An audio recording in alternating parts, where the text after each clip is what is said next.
40 degrees again instead of 75 like it was from that week of 80 degree and sun we had in end of April.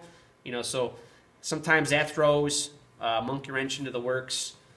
When you get to that point, it's you just pull off the bank a little bit, fish a little bit deeper. So if you're in 4 feet, you're going back to 5-6 foot of water. Those fish don't leave the spawning flats. Once they're up there, they're up there. They just pull off a little bit deeper. They change the way they feed a little bit. So you just alter your baits a little bit. You alter your techniques a little bit. You're good to go. They're going to be there. Any questions on that so far? All right. Spring spawn.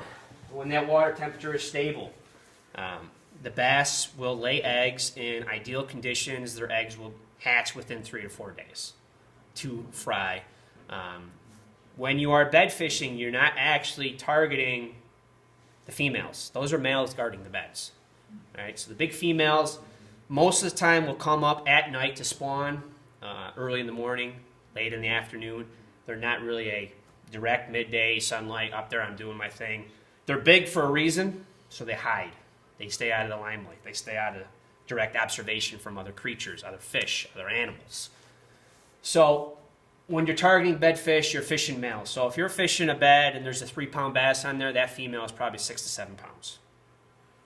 They kind of group up age-wise, size-wise a little bit. So if you got a 3-pound female, you're going to get a 1.5 pound, 2-pound male guarding that bed for the most part. All right.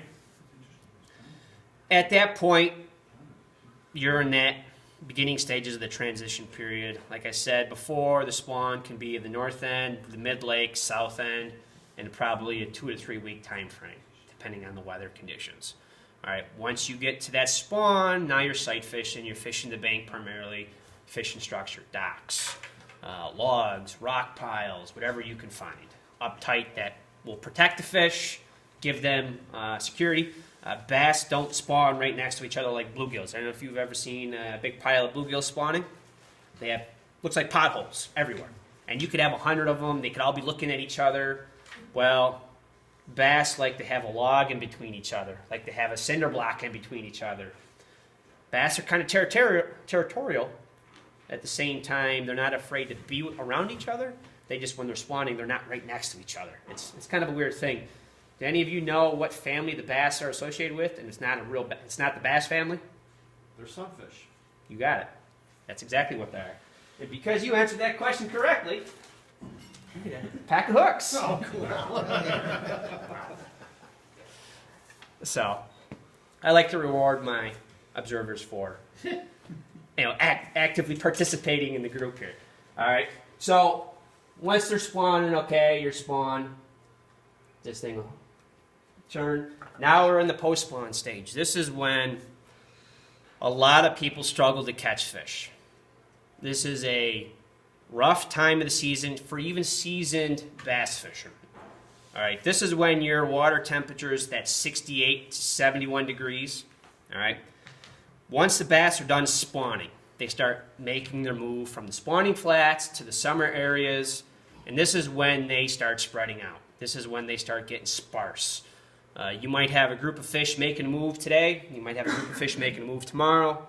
The easiest way I tell people to fish this time of the year is either get on the bank, use top waters, use fast-moving baits, and cover a lot of water. This is a good top water popper, diver, streamer time for fly fishermen if you want to get up on the bank and do a lot of that. So what you get this time of the year is you get bank cruisers and you get fish that start going straight to the deep drop-offs adjacent to your spawning flats. All right.